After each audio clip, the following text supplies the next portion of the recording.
Welcome to Relation Tales. Please like this video and subscribe Relation Tales. We're grateful for each and every one of you. Let us know where in the world you're tuning in from. We'd love to hear from you in the comments. Let's begin. I had spent 22 years believing I had the perfect marriage. My wife, Natalie, was everything I thought I wanted.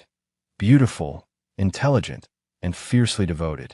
We had built a life together, raising 2 children, Ava, now 20, and Jake, 14, and I had no reason to suspect that everything we had was nothing more than a carefully constructed lie. I met Natalie in college, back when I was still naive enough to believe that love alone could keep 2 people together.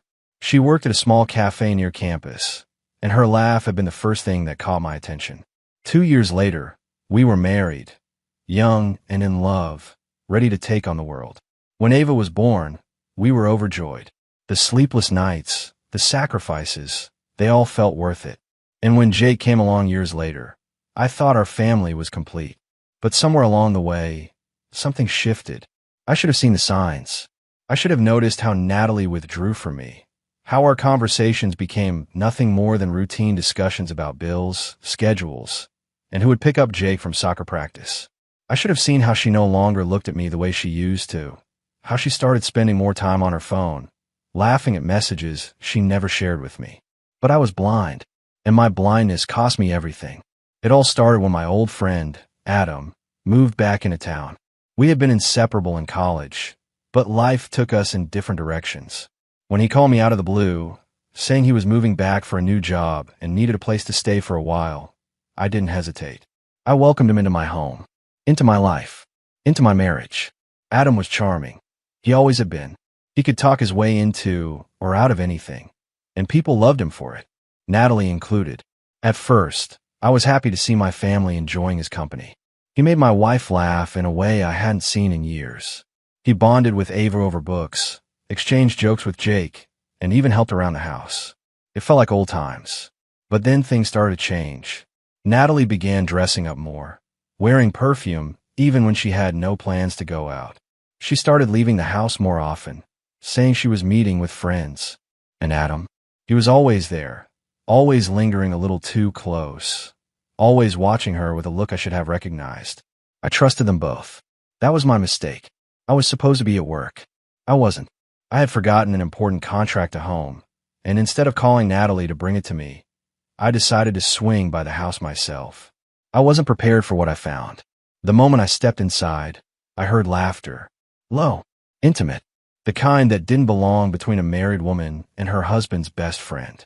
I walked toward the living room, and there they were, Natalie straddling Adam on the couch, their lips locked, hands desperate, tangled together in a moment so raw, so undeniable, that the world around me blurred. For a second, neither of them noticed me. Then Natalie's eyes flickered open. She gasped, scrambling away, her face flushing with guilt. Adam jumped to his feet, hands raised like a guilty man caught in the act. "It's not what it looks like," he stammered. But we all knew it was exactly what it looked like. And that's when Natalie did the worst thing imaginable. She didn't beg for forgiveness. She blamed me. "You were never here," she spat, her eyes flashing with anger instead of remorse. "You worked late. You forgot about me." Adam made me feel wanted again. I felt something inside me snap.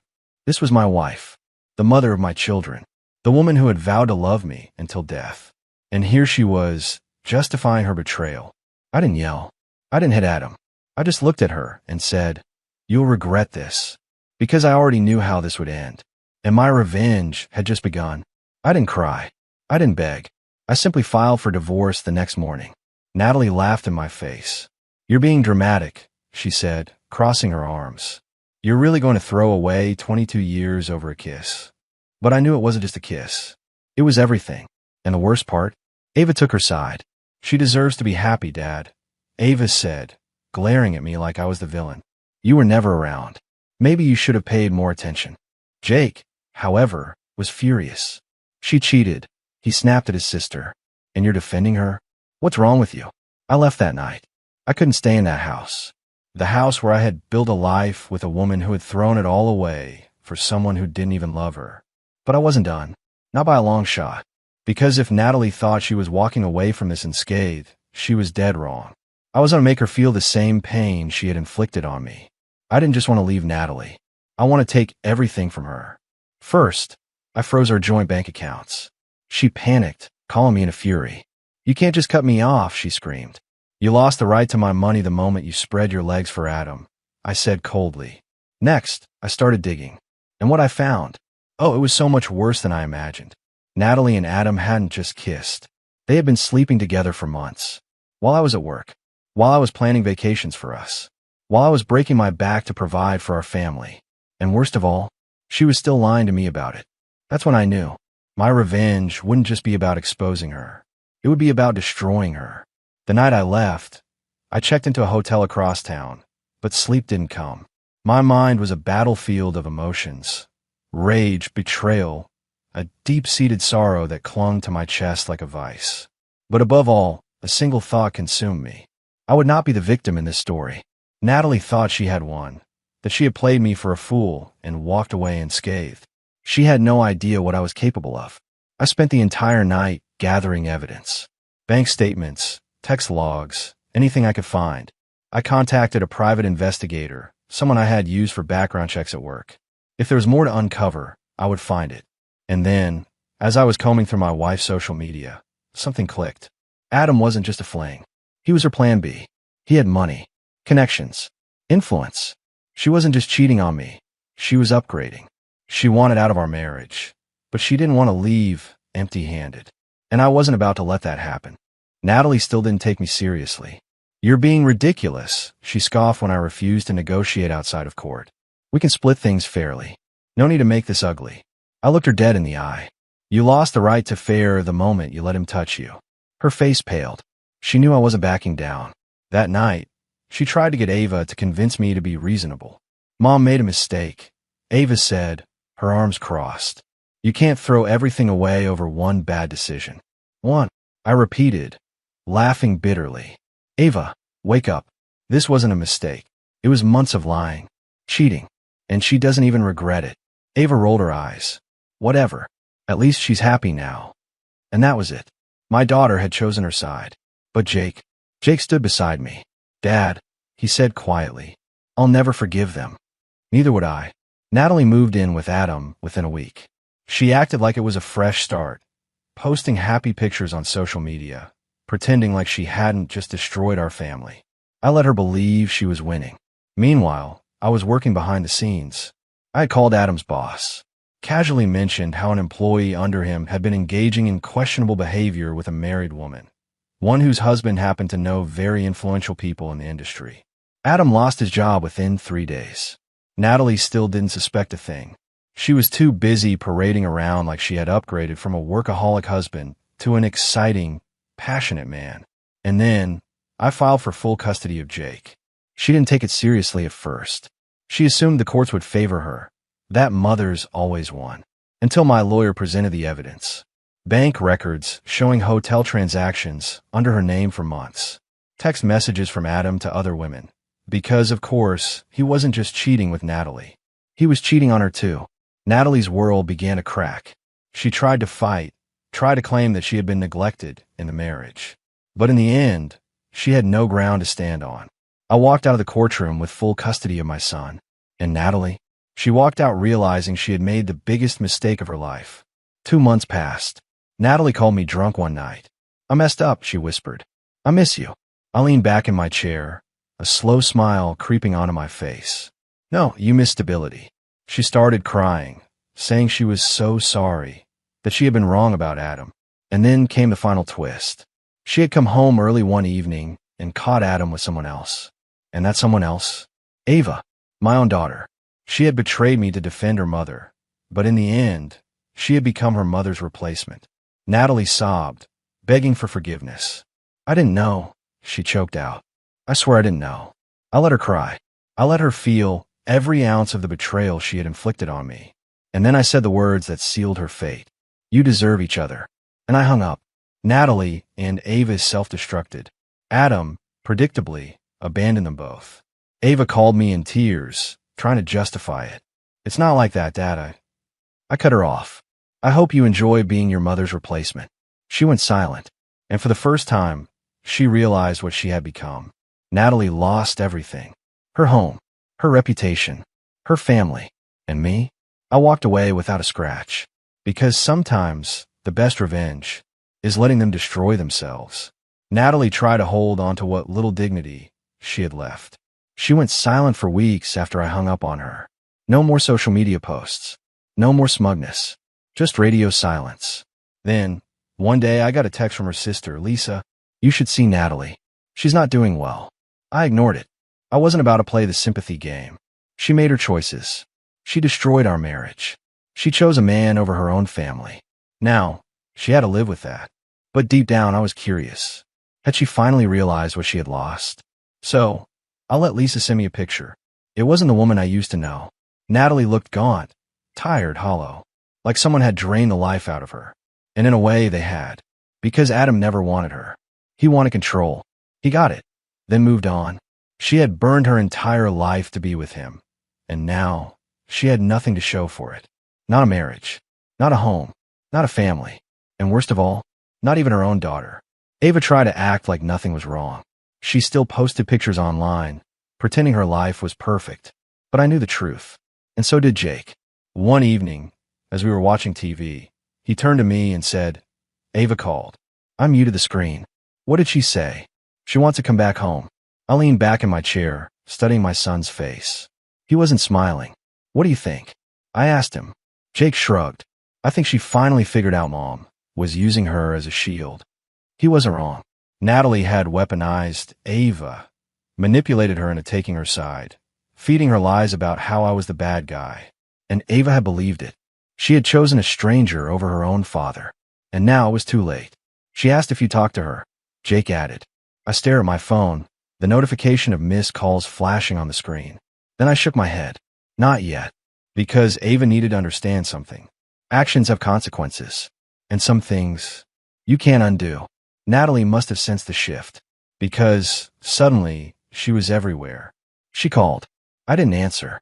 She texted. I ignored her. Then, she showed up. At my house. On my doorstep. In the pouring rain. Looking nothing like the woman who had once smirked at me in a courtroom, thinking she had won. I opened the door, and for a long moment, we just stared at each other. Please, she whispered. Just let me talk. I crossed my arms. Talk. She swallowed hard, her eyes glassy, desperate. I was wrong, she admitted. About everything. I didn't say anything. I should have never. I shouldn't have let him in, she choked out. I thought he loved me. I raised an eyebrow. And she let out a sharp breath. And he used me. He used Ava. He threw us both away when he was done. I lost everything. Her voice cracked. I lost you. I sighed, shaking my head. No, Natalie. You threw me away. And for what? Her lips trembled. I thought I wanted more. I stepped closer, my voice low, cutting. You had everything. You had me. You had a home. A family. And you burned it all. She sobbed. I'll do anything to fix it. I looked at her for a long moment. Then I said the words that made her collapse right there on my porch. You can't. Because some things you don't get to fix. After that, I thought Natalie had finally accepted her fate. I was wrong. Because she had one last trick up her sleeve. She filed for joint custody of Jake. Even after he begged her not to. Even after he told her he wanted nothing to do with her. She tried to force herself back into our lives. But she underestimated me. Because I wasn't the same man she had once controlled. I had proof, messages, recordings, everything. I took it straight to the court. And when the judge read through the documents, he didn't even hesitate.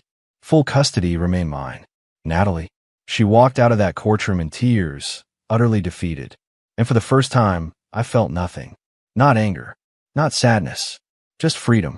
Jake and I rebuilt our lives, one step at a time. I made sure I was present. I took him to school, helped with his homework, showed up to every single soccer game. He needed me. And for the first time in years, I was fully there. Then, one evening, as we were having dinner, Jake looked up and said something I'll never forget. You're a good dad. I swallowed hard. I'm just doing my best. No, he said firmly. You're better than that. You didn't just fight for me. You fought for yourself. And that's when I realized I hadn't just survived this. I had won. Natalie tried to put on a brave face, pretending like she still had control over her life. She crafted a new narrative, telling everyone who would listen that she had been misunderstood, that she was just a woman who had made a mistake and had been unfairly punished for it. She spun lies, saying I had turned Jake against her, that I had manipulated the legal system, that I had cut her out when all she wanted was to make things right. But the truth? The truth was staring her in the face every time she woke up alone in that tiny apartment, every time she checked her empty phone, every time she realized she had nothing left except the choices she had made. Adam had abandoned her. Ava had moved out, but not back home. She had chosen to stay away from both of us, ashamed, unable to face what she had done. And Jake, he wanted nothing to do with her. She was alone, and it was entirely her fault. Ava lasted 6 months before she finally cracked. I had just gotten home from work when I heard a knock at the door. When I opened it, there she was. Her face was pale, her eyes rimmed red, her lips trembling as if she had been standing there for a long time, debating whether or not to go through with this. "Dad," she whispered. I said nothing, just studied her. She swallowed hard. "I messed up." I leaned against the doorway, my arms crossed. "Yeah, you did." Tears welled in her eyes, and for the first time, I saw it. Regret. Real, crushing, soul-shattering regret. "Can I come in?" she asked. I let out a slow breath, then stepped aside. "That depends. Are you here because you're sorry, or because you have nowhere else to go?" She flinched, because we both knew the answer. She had burned every bridge she had, and now she was looking for a way back. But I wasn't the same man I was before, and forgiveness wasn't something she could just ask for and expect to receive. After losing Ava, Natalie spiraled even further. She had nothing left to lose, which made her dangerous. I should have expected it. The late-night calls, the sudden visits, the hysterical messages. I ignored them all. But then, one day, she crossed the line. I came home to find her sitting on my porch, waiting for me. Jake was still at soccer practice, which meant I had no buffer, no reason to send her away immediately. I sighed, stepping out of my car. "Natalie, what the hell are you doing here?" She stood up quickly, wringing her hands. "I need to talk to you." "There's nothing left to say." "There is," she insisted. "Just 5 minutes." I could have told her to leave, could have walked past her and slammed the door in her face. But something in her eyes stopped me. She looked broken, like she finally, truly understood what she had lost. 5 minutes, I said flatly. "That's it." She nodded quickly. "I want to fix things." I exhaled sharply. "There's nothing to fix." Her face twisted. "Please just, you didn't fight for me." I cut her off. "You fought for Adam. You fought to protect your lies. You fought against me. And now that you have nothing, you want to fix things?" Her lips parted, but no words came out. Because she knew I was right. She had already lost, and there was no coming back from this. Natalie left that night knowing the truth, that there were no second chances, that there was no going back. But Ava still had a chance, and she was desperate to take it. For the next few months, she tried everything, texting me, asking Jay to put in a good word, sending me long, heartfelt emails about how she had been stupid and selfish. And I believed her. I knew she had learned the hard way, but that didn't mean I could forget. Forgiveness, that wasn't something you just handed out. So, one day I met her for coffee. She sat across from me, fidgeting, scared. "Do you hate me?" she whispered. I sighed, staring at her for a long time. "No, but I don't trust you." Tears filled her eyes, but she nodded. "I'll earn it back." I stirred my coffee. "We'll see." And that was the truth. Because some wounds, they take time to heal. It took years for me to rebuild. Years of focusing on Jake. Years of learning to trust again. Years of finally choosing myself. And one day, while shopping, I ran into Natalie. She looked different. Older. Worn. She was working as a cashier at a small grocery store. When she saw me, her face turned red with embarrassment. She looked at the woman beside me, my new wife. Happy. Confident. Strong. Natalie gave me a sad smile. "You look happy." I held my wife's hand, squeezing it lightly. "I am." She swallowed hard. I just wanted to say, "I'm sorry." I smiled. And then I walked away. Because the best revenge is living well.